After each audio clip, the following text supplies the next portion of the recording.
Ganom čia. Kovėmės, stengiamės, atidavėm visas jėgas, bet neišėjo laimėti. Kojų pritrūko. Sakau, žinau, aš tikrai pasakyčiau, nežinau. Būčiau žinojęs, tikrai būtų gal visi pakeitę.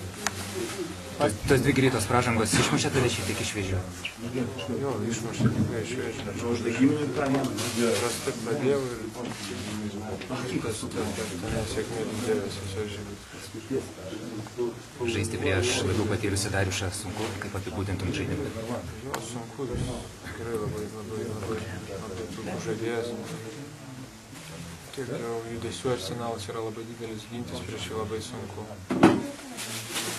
Todėl prisirinkau daug pražangų.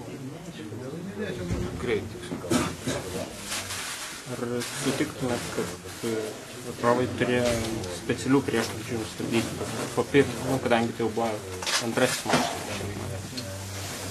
Tai kaip ir kiekviena komanda pasiruošė stabdyti varžovų derinius.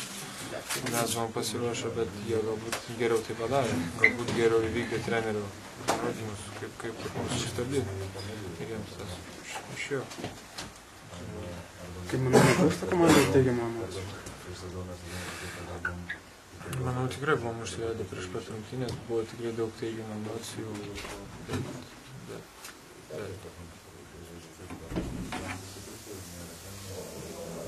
Bet